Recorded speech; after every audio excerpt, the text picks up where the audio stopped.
Throughout the election code amendment process, which began, well, discussions began in May of last year, but the actual project started in early June. There has been an election amendment oversight committee that has been a part of this process.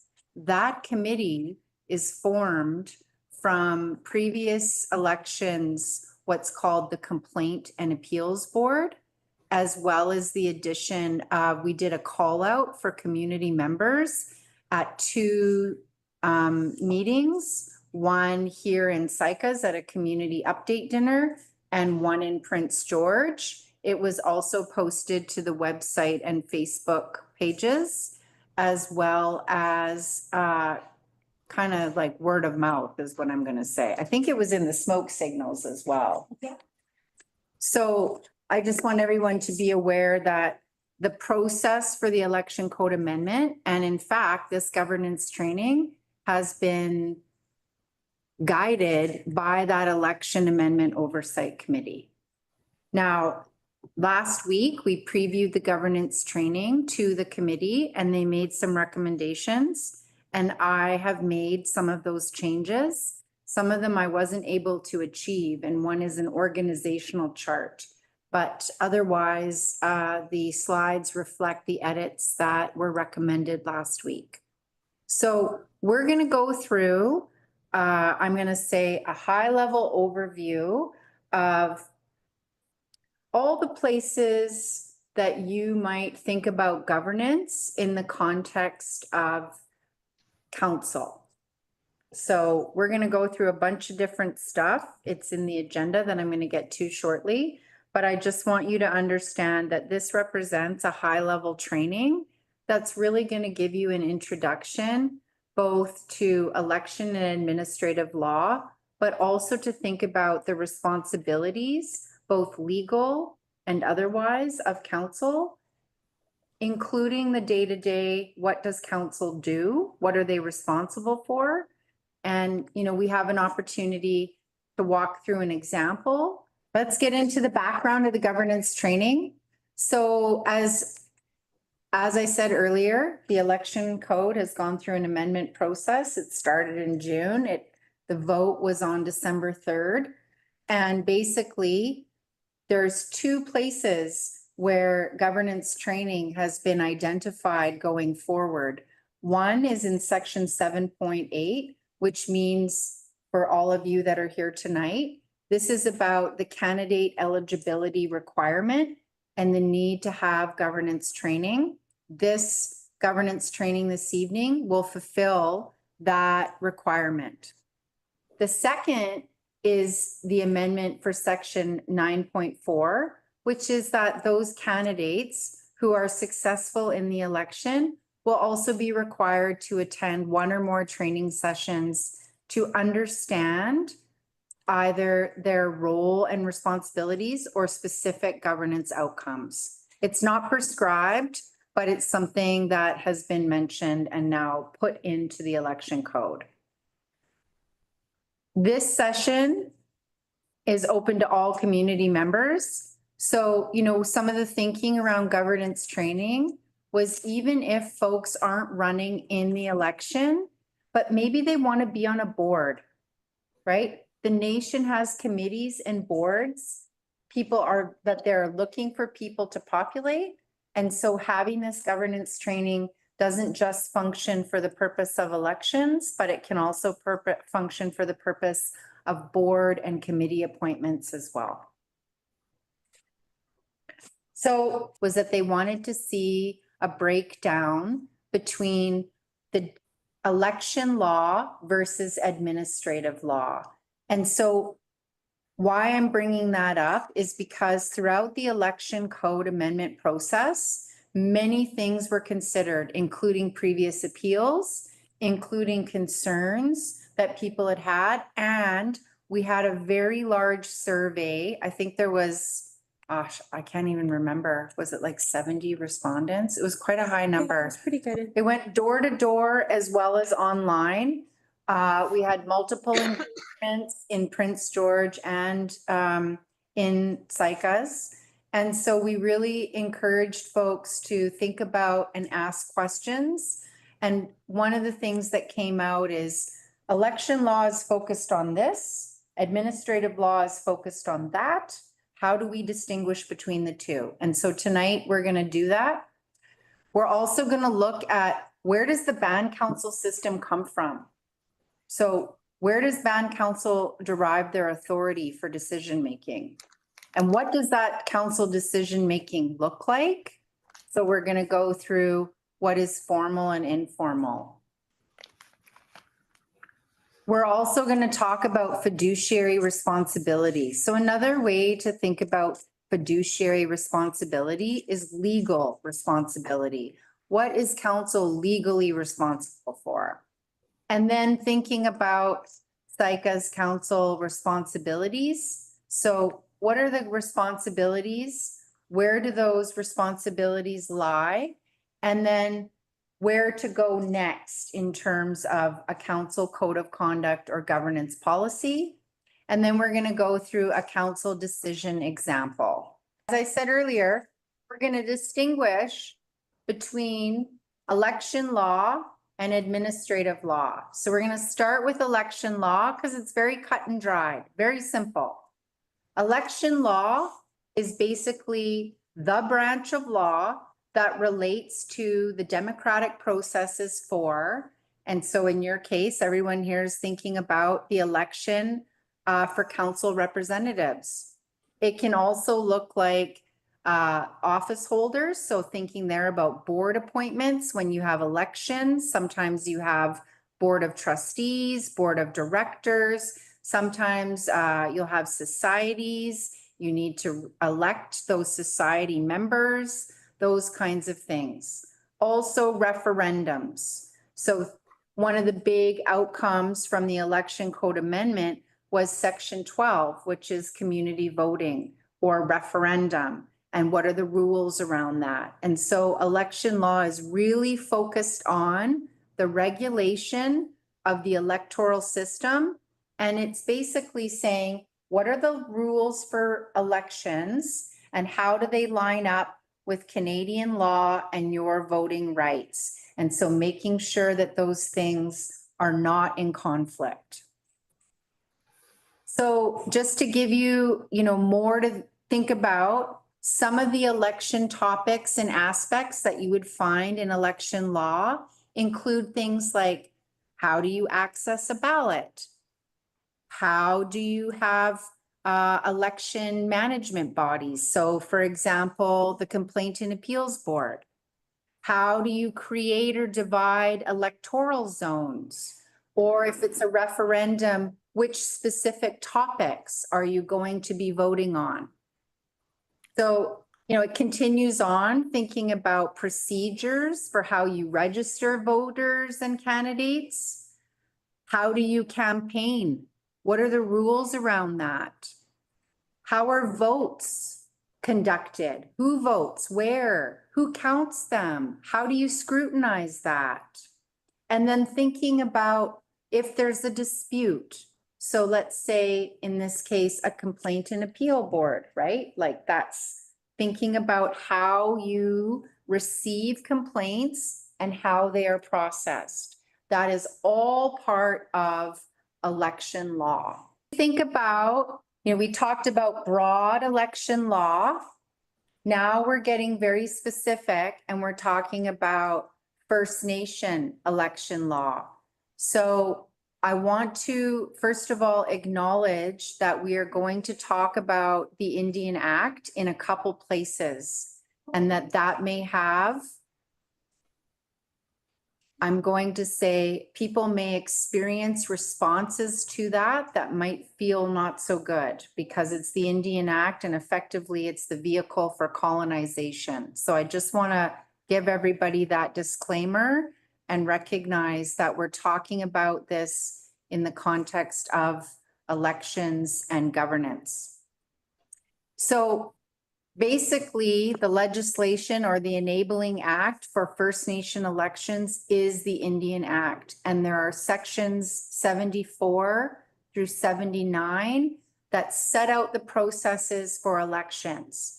So when we talk about a band election code or an Indian Act election code, we're talking about following the rules that are in section 74 through 79 of the Indian Act. Now, Saik'uz has a custom election code, which means that you have replaced those sections of the Indian Act with your own election code. So this is the big write-up, okay? So basically, any community, any First Nation community that's not under a self-government agreement can use a custom election code. And basically what that means is that it needs to include the practices that are generally acceptable to all the members of the band and upon which there is consensus. So in other words, you're following the ways in which things are normally done, right? So to adopt a custom code, a community needs to go through what's called an exemption process. So you basically say, here's the pieces of the Indian Act that we want to replace, and here's how we want to replace them. And then that gets registered with the Department of Indian Affairs, and they will review that custom election code and make sure that it aligns with, I'm going to say, case law, which is like basically all the law to date and how it's interpreted. And then they will make that exemption and declare a nation to have a custom election code. So Saik'uz operates under a custom election code, and that's the big takeaway that I want to give to everyone tonight. So the next set of laws, so election law, like I said, very cut and dried, deals with the electoral process.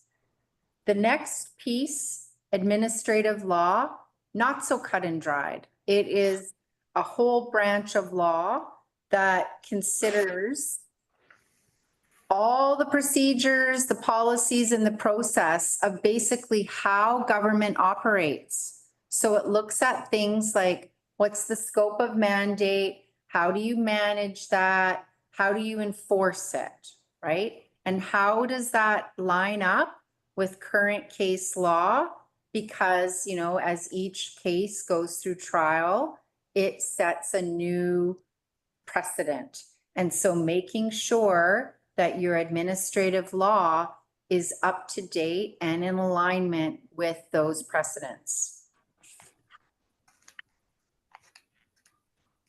So I think one of the, you know, when people are working at the band office, administrative law can feel like it's, oh, red tape.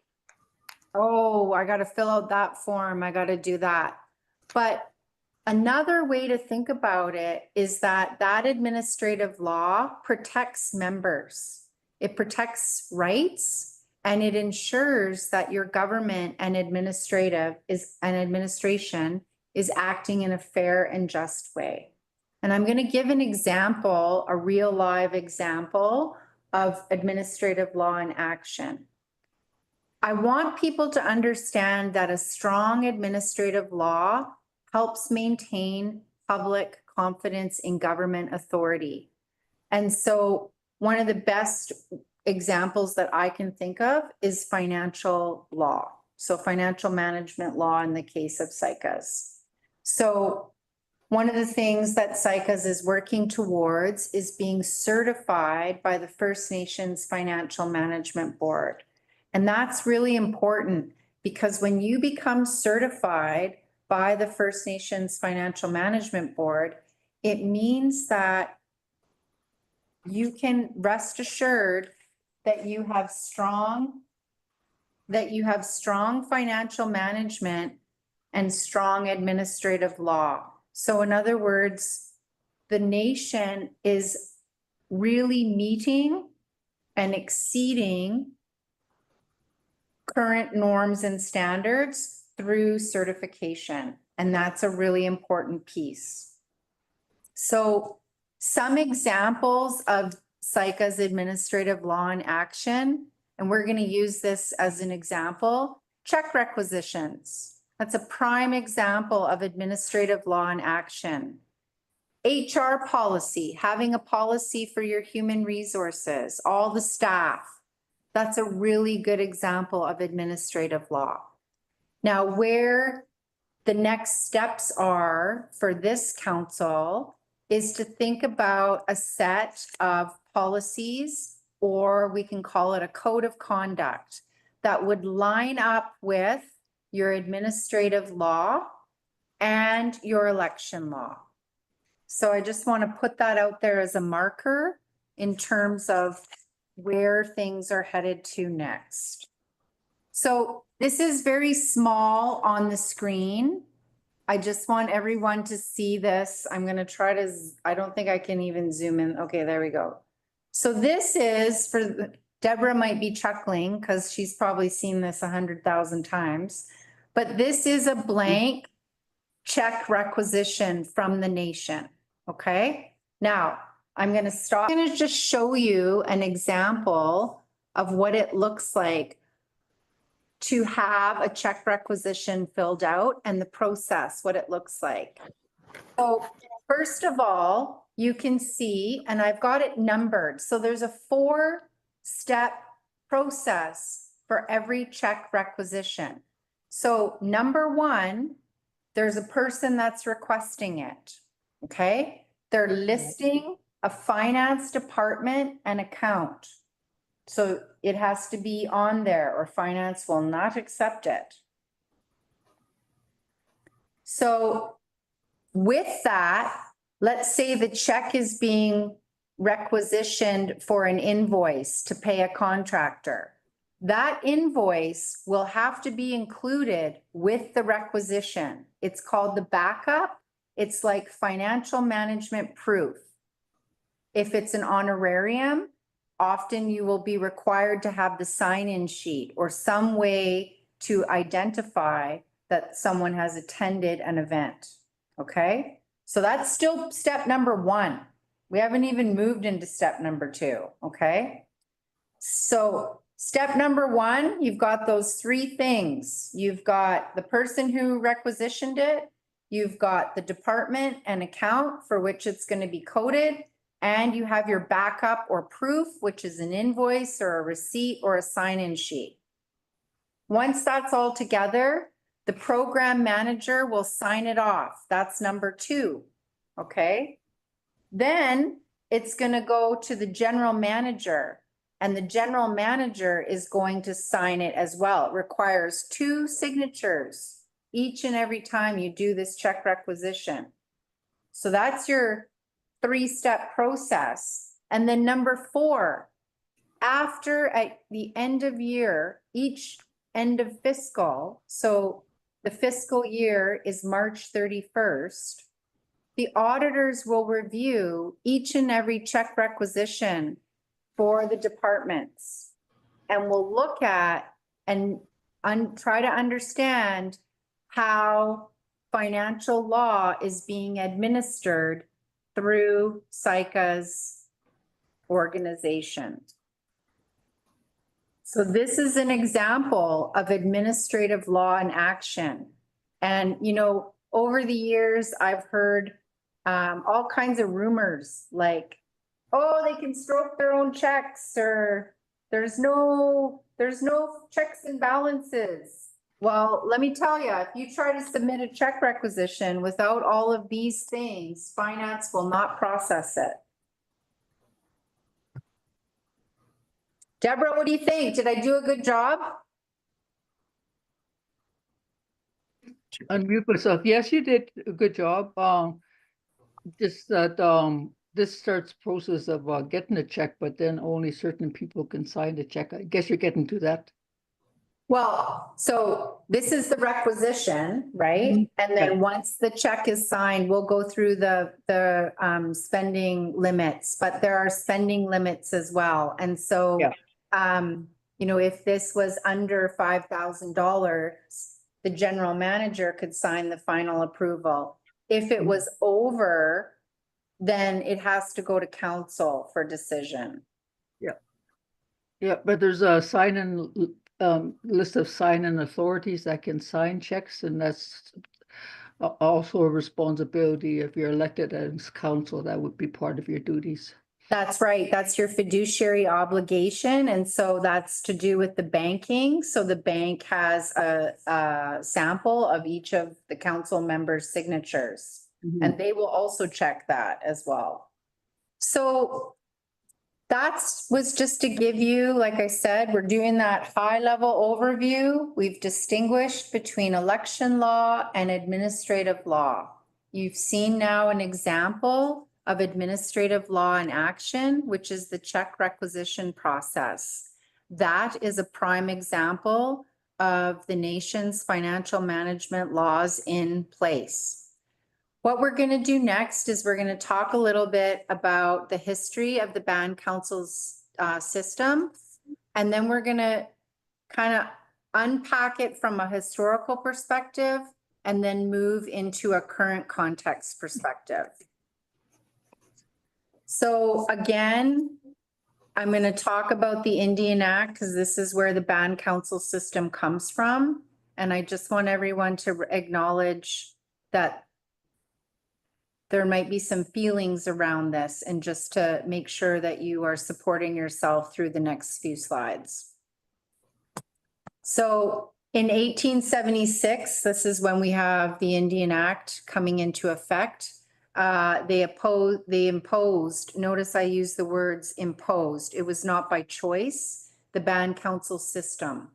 And so originally, it was intended to really look like a municipal government. So in other words, thinking about being, I'm going to say, subservient to provincial and federal laws. So the Indian Act is the legislative foundation for the powers of the band council and the band itself. So remember, there's council rights and there are collective rights of all the members, and that is known as the band.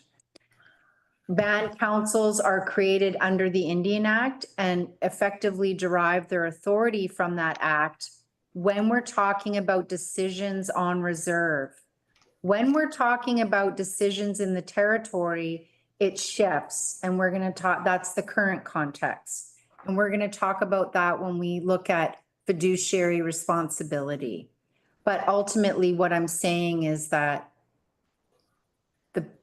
the powers of the band council have a historic root and legislative foundation in the Indian Act that has changed over time. It is still on reserve, very much the Indian Act. It has changed, though, also to include legislative fiduciary responsibilities, which look at the territory and more of that province to nation relationship. Some of the sections to think about when we're talking about the Indian Act.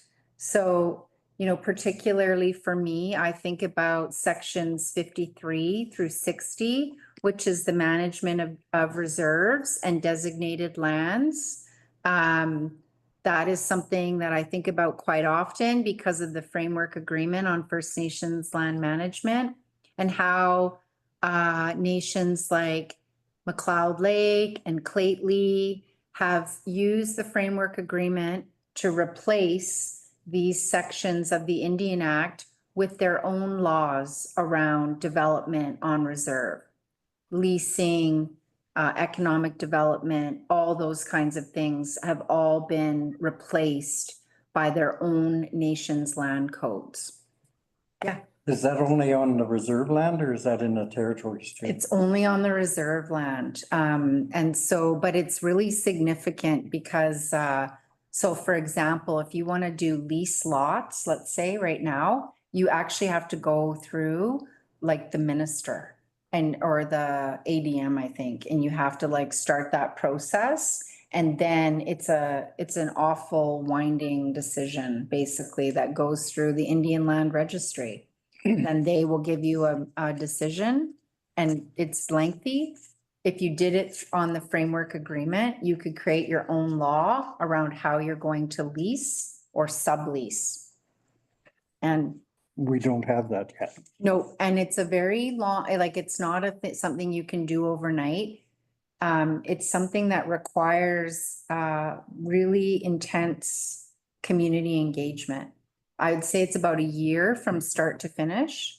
But once it's done, then you could just basically go through that process, bring it to the members, and then Bob's your uncle. Rock. The other things that I think about are, sections 61 through 69, which is thinking about how the money that you receive either through contribution or funding agreements or own source revenue, and thinking about how you want to structure that. And then sections 81, which is the powers of council. So, these are all, the Indian Act is a long and frequently updated piece of legislation. These are just the sections that I have the most kind of interface with over my life, and there's many more to think about. So now we've talked about where does the council's jurisdiction come from? It comes from the Indian Act. Now, how does council exercise that decision making? So this is what we're going to get into next. There's two kinds of ways that council makes decisions. One is formal, and we'll talk about the instrument for that. That's a band council resolution. And the other is informal. And so often that is about coming to a consensus using typically Robert's rules for most of the decision-making or consensus, and then noting that decision within the notes of the meeting. So to give you examples, informal decision-making, that is things like strategic planning, okay?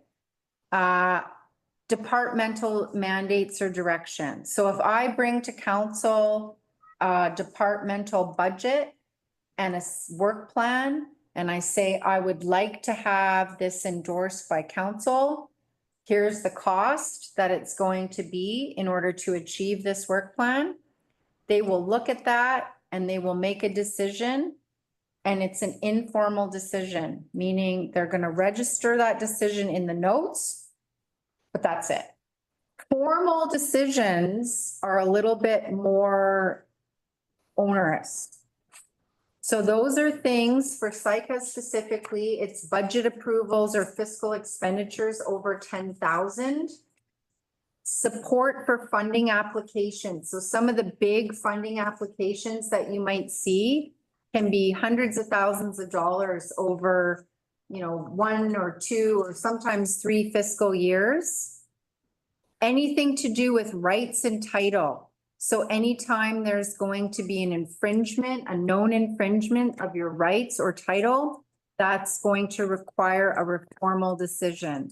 Any agreements with government or industry, or the creation of laws or bylaws. Those are all formal decisions. And what do those look like? We'll get into that right now. So informal decisions, it's going to look like a conversation. Hey, we've received this proposal from education, and they want to target youth under 17 for this new program. What do we think about it?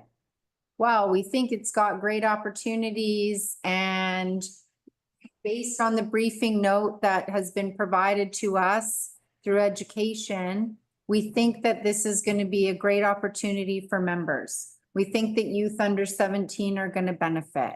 Okay. Do we have a budget? Yeah, we do. All right. What do we say? We say yes. Okay. So then that would be Andrea reflecting, or whomever is supporting council would then be noting that decision in the meeting notes, because every council meeting has a set of notes that comes out of it. And that points to what decisions were made, what, if any, mandates were achieved, what action items need to be followed up on. So that's all examples of informal decisions and how they're recorded. Formal decisions are specific. They require a band council resolution, or we say BCR for short. Every band council resolution is numbered and it's registered with Indigenous Services Canada. And they are all reviewed by the financial auditor.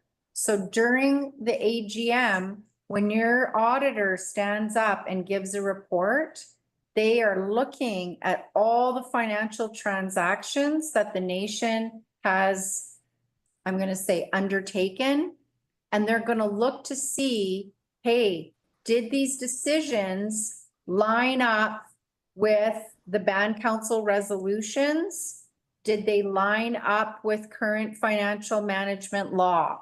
That's what they're going to look for. And they will look at each and every one of the band council resolutions.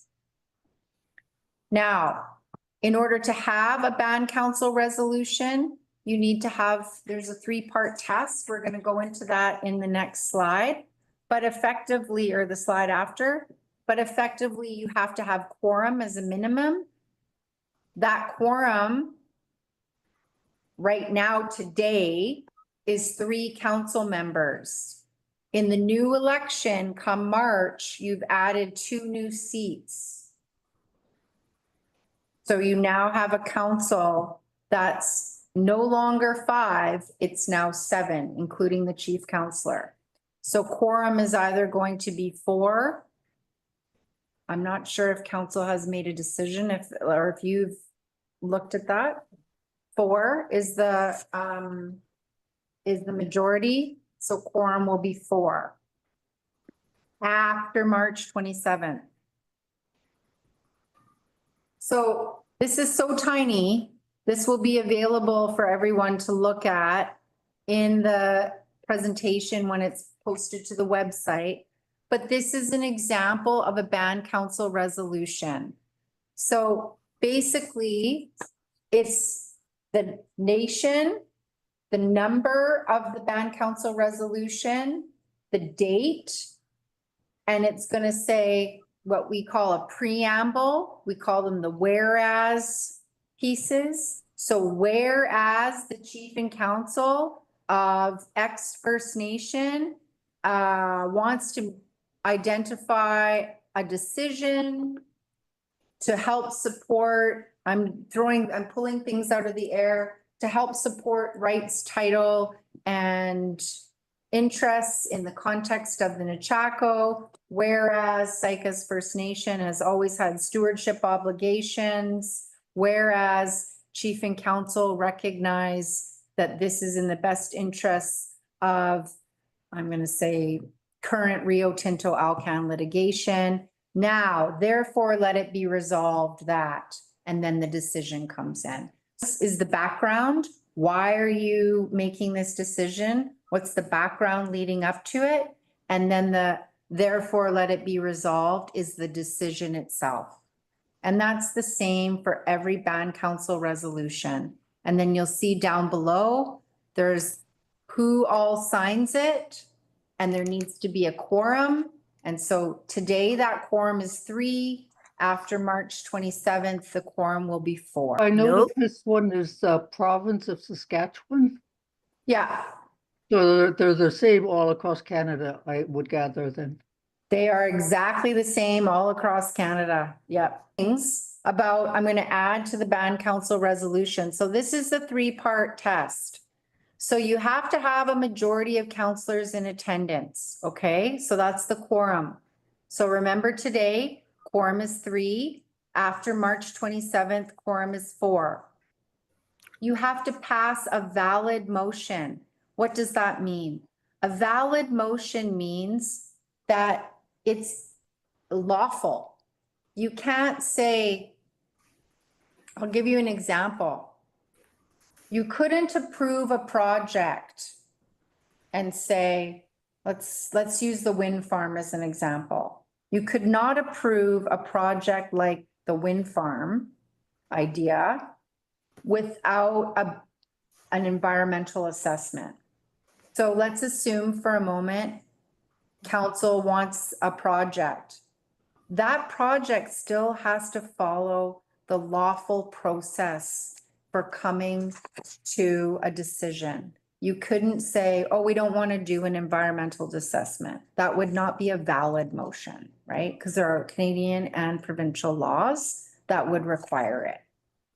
And it has to be a duly convened meeting. What does that mean? No secret meetings. It needs to be posted.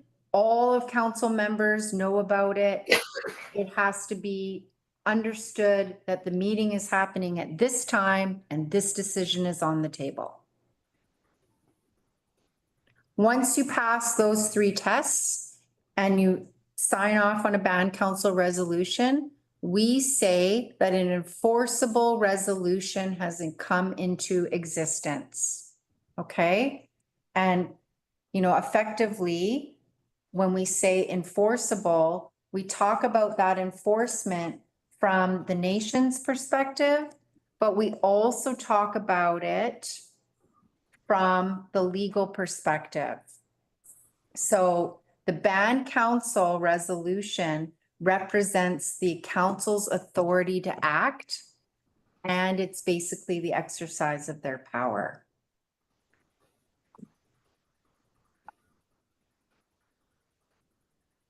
That also means that the courts can recognize and enforce ban-made laws.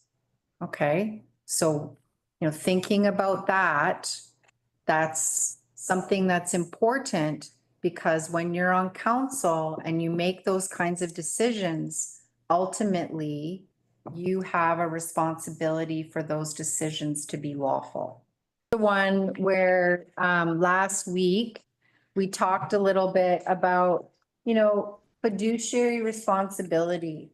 And fiduciary is a big word that you don't often see, but it really means your legal responsibilities. I like the way that some of the members of the EAOC put that last week. You can think about fiduciary as your legal responsibility.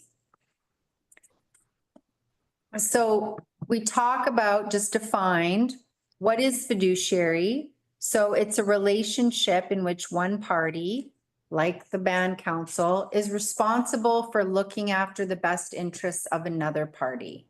So that we can think about the council being responsible for the best interests of the members. It's the best way that I can think of to put it. Lots of governance, different levels of governance have fiduciary responsibilities. So in this case, we're really focused on band council, but also I volunteer and have been on my son's school executive. So I've been on the council for the school. I have fiduciary responsibilities, right?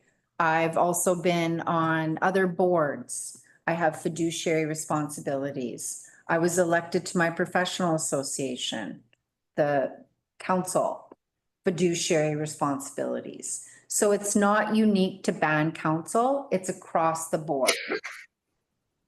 And really, I've listed out these 3 levels of responsibility. You're really only going to ever deal mostly with executive, a little bit with legislative, but you will probably never see judiciary.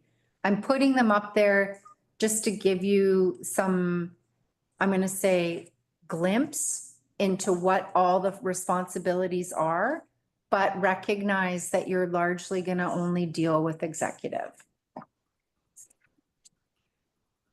So just like, if you can think about that check requisition, that is an example of due process or diligence. So notice with the check requisition example, there was 4 steps to that check requisition having a check and balance, right? And that's what we think about when we talk about those fiduciary responsibilities. What's that due process or the diligence that's required to make those decisions? And I want everyone to understand that when you make those decisions, they are enforceable by the Supreme Court. So when you stand as council, you also stand, I'm going to say you have an obligation to ensure that those are lawful and recognize that all of the decisions that you make are enforceable by the Supreme Court. Less frequent, you're not going to see this too much of legal responsibility is that legislative. Now, this is where things like we've been talking about the Indian Act, we've been talking about on reserve, but when we talk about the territory, this is when that legislative duty kicks in because we're talking about your Section 35 rights. So on reserve is one thing, but when you move outside of the reserve lands into the territory, that is where we're thinking about upholding your Section 35 rights, the rights to hunt, the rights to fish, the rights to trap, the rights to have economic and spiritual benefit from the land and water. So that is where you'll see that shift from, 30 years ago, it was all on reserve. That's it. That's all there was. Yeah. But case law, the cases over time, like Haida in 2010, like the Silcoteen decision in 2014, these decisions have expanded not only the power of council and the responsibility of council, but also the obligation of council. And so many people talk about, well, 30 years ago, we just managed everything on reserve. Right. And 30 years ago, you didn't have this case law that demonstrated the obligation of council to uphold Section 35 rights. That's the big shift. So it's no longer just about being on reserve. It's about ensuring rights and title are upheld throughout the territory. And then I almost want to skip over this one, but this is really just judiciary responsibility, is just basically referring to the responsibility of a corporate entity to uphold the Crown's or First Nations regulatory decision-making processes. So in this case, we're talking about things like environmental assessment. You will not often see this. It's just up there to give you a fulsome picture, but predominantly council works in executive and legislative. Moving on, thinking about Saik'uz and Crown, recognizing that there are two types of Crown. There's federal Crown, so the federal government, and there's provincial Crown, the provincial government. So Saik'uz Council has responsibility recognizing that there are two types of Crown, provincial and federal, and that council is responsible for both of those.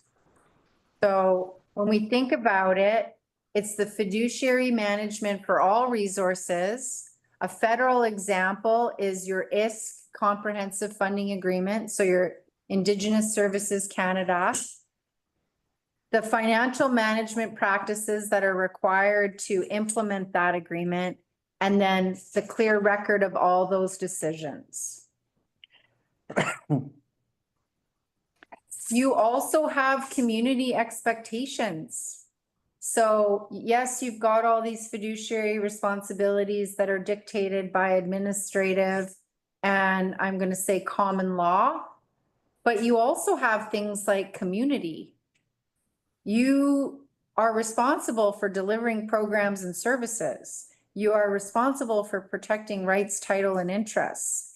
You are responsible for thinking about Saik'uz culture and traditions. You're also responsible for economic development and environmental stewardship.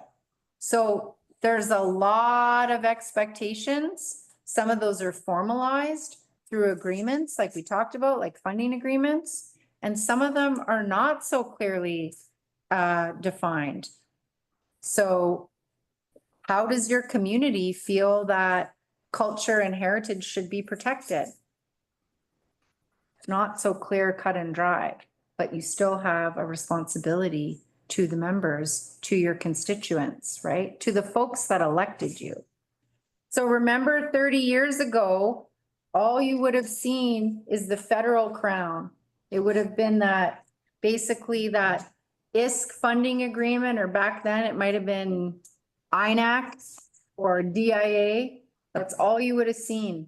But now, given that case law and the expansion of council responsibilities, you've got agreements with provincial government, health authorities, you've got, in some cases, regional or municipal governments, you've got industry. So it is much wider than it ever was. Run for prime minister after this. Pretty well, Yeah. right? It's, I mean, that's kind of the level of checks and balances that, you know, basically people are going for, right? Is that level of, I'm gonna say administrative law rigor. My nerd self gets really excited when I talk about this stuff. Okay, so we're gonna talk about Saik'uz council responsibilities. And we're gonna talk a little bit about governance policies. These are not all fully created. This is kind of like, some of this is done and some of it is yet to be done. So we've talked about the fact that council has fiduciary or legal obligations that are expressed through administrative and financial law. We went through the example of the check requisition. Remember how much backup is required just to do a check rec, right? It's a lot of information. Council's also responsible to uphold expectation from agreements with government and industry. So we just talked about your funding agreement for on reserve comes with the federal government, but you also have agreements with the provincial government around stewardship and capacity building. And you have industry. That's a whole other piece, right? So lots of responsibilities that you have to uphold and maintain. Some of them are contractual through agreements, and some of them are around, you know, member expectations. So one of the things I want to make really clear, and I didn't do this, it was recommended to me and I didn't get the time to fully do this, to do a Q&A. Because people have ideas about, you know, they've heard stories or they've been a part of old school council kind of, I'm going to say, being in the operations. Council is not intended to be in the day-to-day operations. In fact, it's not lawful for council to be instructing staff. Okay? Council is strategic. Council is meant to think about the long-term vision of the nation. You have one staff member for council that you are directly responsible for, and that's the general manager. So Andrea is the executive assistant to council, but they are not responsible for how she does her work or whom she reports to the general manager. Okay, that's a really important distinction. HR law, human resource law, has very clear instructions around who should be responsible for the staff and who is not responsible for the staff. So, like the general manager has control or directs all of the other workers. Is that right? Yes. Maybe we should let our general manager know that. Well, the general manager, so typically the way that it works, I'll give you a full preview of how it works. Most of the departments within the organization are determined because they come from your comprehensive funding agreement. So education, housing, go on and on and on, all the departments. Yeah. And so most of those departments, how the programs and services that they're supposed to deliver are contractually defined within the funding agreement. Okay. So typically the mandate is set, and then the managers, if they're, adding any funding through funding agreements. Yeah, that's a really good one. I'll show you this. So for those of you that are on the screen, and you can't see this right now, but I'm holding a tabloid piece of paper that shows the HR structure at the nation. And basically it's very simple. It's the membership at the top, council in the middle, the general manager under the council, and then all of the other departments, the programs and staff. And so that's something that I really want people to understand. If you're thinking that council would make decisions around who is hired, who is fired, those kinds of things, typically not. You want to keep them away from the operations and more thinking about the strategic end game. So, for example, thinking about operational funding, those kinds of things, right? Where do we want to be in 3 years from now? How do we want to work with the Nechako nations? What's our stewardship strategy? What's our industry strategies? How are we thinking about on-reserve land management? Those kinds of things. Any questions? I have one. I was trying to raise my hand, but I couldn't find it. Okay, no problem, Deborah.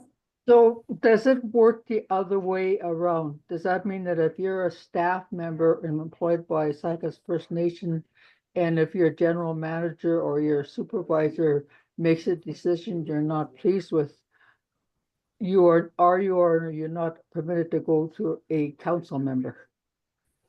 So Deborah, from an admin perspective, I call that the runaround. Okay. So in other words, I don't support, and it's not a good practice for staff members who don't agree with the manager's decision to go to council. You would go to HR first. Okay. HR. Human resources. I was aware of that, but I just wanted to bring it up. I appreciate that. Okay. Oh, another thing, it doesn't stop council members to dropping in and saying hi. No, gosh, no. Yeah, because people who come in and visit with the elders and listen for bits and pieces, so Yeah. that's a different story. Yeah, it's not meant to stop the social interaction. It's meant to stop what used to be where, council might say, oh, we don't want you to work on that. We want you to work on that instead. That's the kind of stuff that's not cool. Is this gonna be the only session, third, before the election? No, it's going on video. We're videoing right now. It's gonna be on the website. All right, oh, so you could watch it, Yeah, the training on the website, yep. okay. Unless you think we need more, but. Oh, no. So it's good. I think we'll make this available also just with a link when we do the nominations and then also again at the nomination probably, right? Cause this has to be done before you do the package, right? The deadline, yeah. So you still have until those 3 business days, yeah.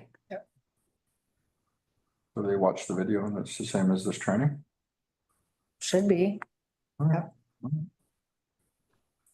And don't forget that if you are elected, like it actually says, you will be required to take within the first year a more robust governance training, either to reflect your understanding of the role or governance specifically. Which we do have very thorough, like usually it's a few days session. It's full day, like 8 to 4 kind of deal. And it's multiple days. So it's a more in-depth training for any of the elected officials after the swearing in of office. It's done by a guy named Maynard Angus, who's, he lives in Rupert, but I'm not sure if he's Shimshan or if he's, They teach Robert's rule and all of that fun stuff. he teaches all that stuff, yeah. Is this course, is this in person or is it virtual? It's usually in person, because it's really intense. Yeah. Once you're elected to office, though, then you're kind of assuming after the oath of signing, actual office seats. And so there is those requirements to attend those meetings. And part of that onboarding process is those in-depth in person. You really don't get the same feel or experience to do virtually, just because there's breakout sessions, there's a little bit more just scenarios and case kind of training that we do. And how long does this course last? So it's usually 2 to 3 days, like an 8 to 4. Okay. Yeah. This is a skate across the pond.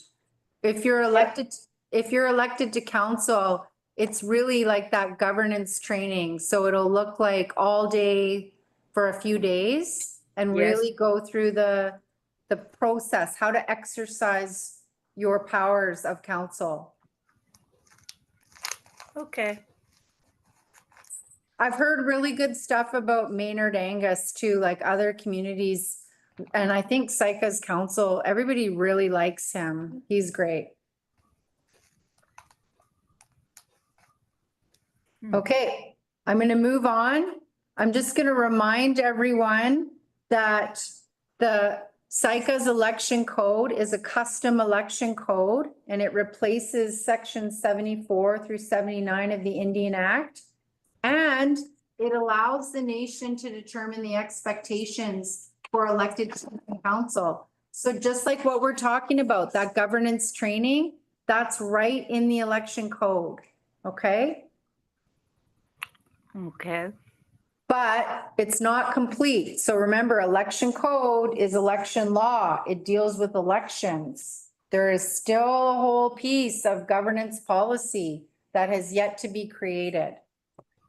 Right now, all newly elected members of chief and council sign an oath of office. This is the oath of office. It basically says that you will uphold and comply with the election code, the band council code of conduct, and all laws and policies of the nation. The code of conduct has not yet been built. That's next steps. You'll fulfill the duties and responsibilities of his or her office under the code, the band council code of conduct, and all laws and policies of the nation. You'll carry out your duties faithfully, honestly, impartially, and to the best of your abilities. Confidentiality, that's a big one. You'll keep confidential both during and after your term of office any matter or information which is considered confidential under this code or the laws and policies of the nation. So, quick question. Council meeting is happening. A staff member's name is brought forward and there's a discussion around that person. Is that confidential or not? Yes. Yes. Yes, it's confidential. Yes. Awesome. Thank you. I just was putting that out there to see. Perfect. And you'll always act in the best interests of the nation in carrying out your council duties. So that's the oath of office. Now, in addition to what we've talked about already,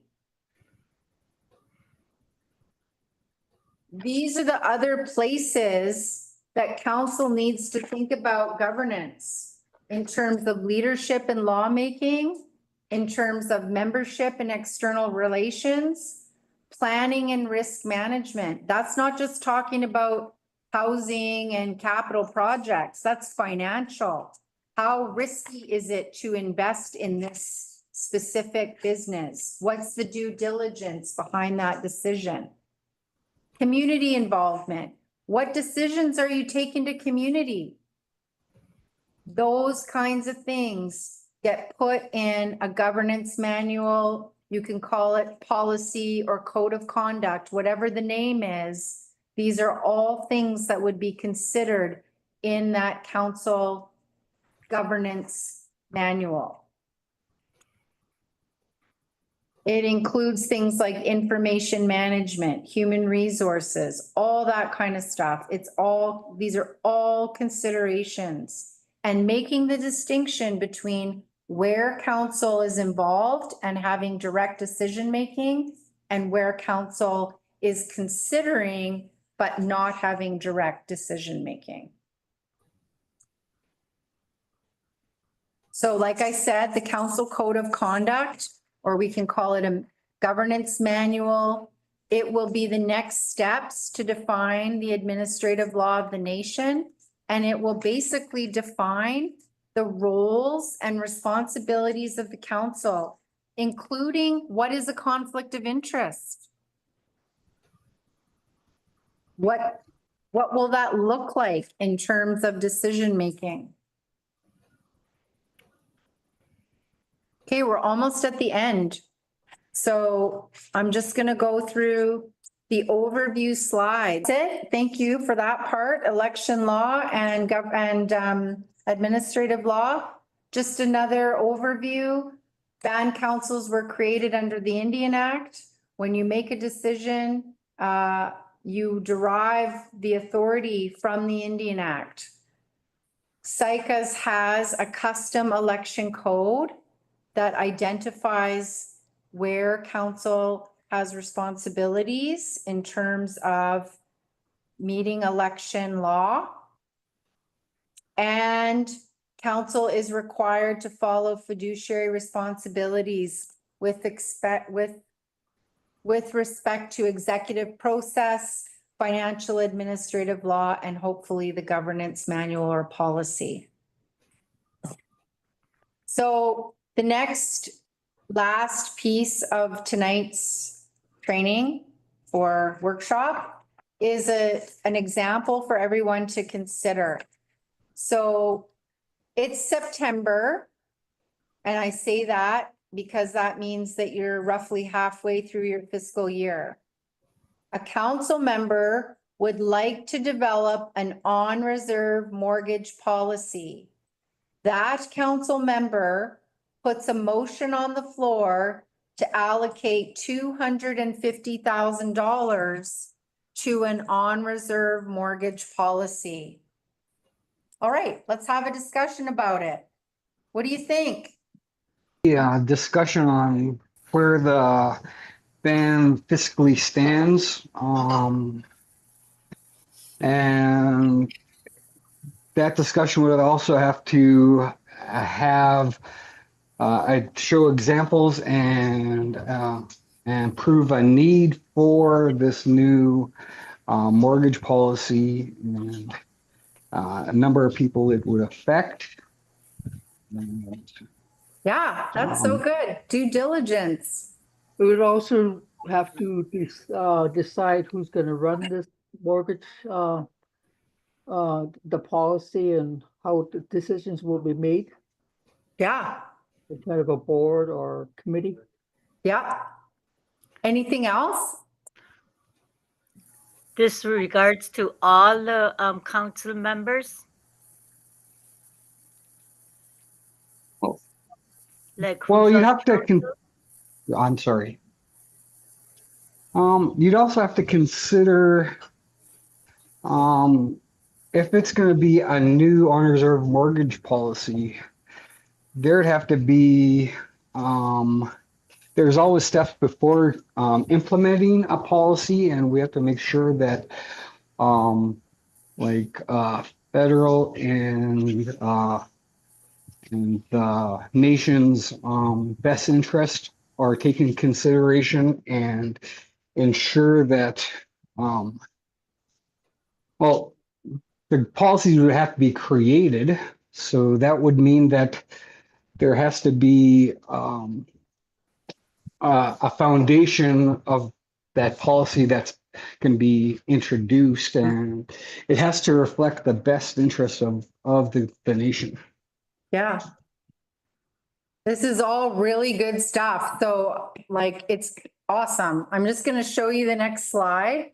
And it's basically like exactly what, there's a financial management policy. So remember, if it's greater than $10,000, then the decision requires a quorum. And then things that were identified by Benji and Deborah, what due diligence has been done? Is there a demonstrated need? Has the risk been evaluated? How is this program going to sustain itself? Who is going to be running it? What's the policy that needs to be created? How are you going to determine which people get access to it, right? They were borrowing money from the reserve or from the band Well, this year. Well, maybe it's the 250 came from a capacity funding agreement, or maybe it became from own source revenue. The decision is, you know, are you going to implement an on-reserve housing policy, a mortgage policy, right? And what does that look like? And so all the things that were identified are all part of the decision, right? And Right. so, you know, like, and then what's the process for establishing? It would be brand new. You haven't had that before, right? What's the process for establishing it? Who is part of the decision making? Who determines who gets access to that that mortgage opportunity? And then if all those answers are provided and they all are in line with your current financial and administrative laws and policies, then your decision is made. And if it's supported, you would have a band council resolution. I see what you're after. Interesting. Yeah. So it kind of gives you like an example that I've seen. That's a real example that I've seen, that on reserve mortgage policy. So, you know, certain banks like BMO, they actually provide opportunities to members living on reserve who want to mortgage a house. And sometimes nations will basically provide down payments to those members who are eligible for a mortgage. So they have to, you know, like there's a whole bunch of considerations, but ultimately it opens up an on-reserve mortgage policy. I see. Okay. Yeah. Not Castle, yeah. So what happens if a policy is passed and it's in the process of being put forward, and there is some issues or extenuating circumstances that that causes the need of changing the policy for whatever reason? What happens then? You mean like if the band council, like, let me just ask this question to you, Benji. Do you mean if the band council resolution needs to be modified or revoked? Oh, well, okay, let's talk in hypotheticals. Okay. Yeah, okay, so this mortgage policy issue comes up and everybody's in agreement with it. Mm-hmm. And it's a solid policy, but when in the beginning, when you're implementing the policy, there's issues that arise that was not taken into consideration. What are the mechanisms in place to adjust the policy? So policies can get rewritten or they can be amended, and then they just require that formal decision for amendment.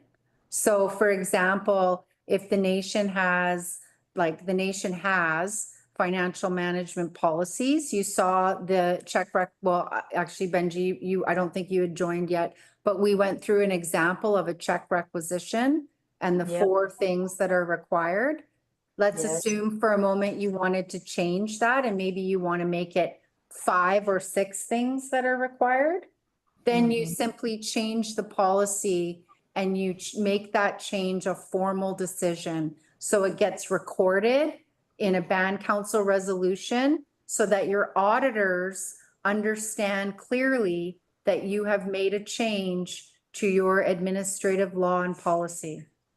Yeah, I understand that, but my question was more along the lines is, would we have to, or would there have to be an amended BCR for to implement this policy? The BCR wouldn't capture the policy specifics. It would point to a policy. It would say like, now therefore let it be resolved that the on-reserve mortgage policy will be followed in order to administer this new program. You wouldn't make the change in the band council resolution. It would actually be in the policy itself. Interesting. Okay, that thank you for that. And I just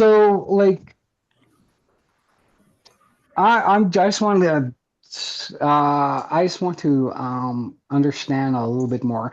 Like policies, they could change, Yes. not dramatically, because then it would fail to be the same policy. Yeah, and you have to register those changes, Benji. That's something that your auditors will look for. Mhm.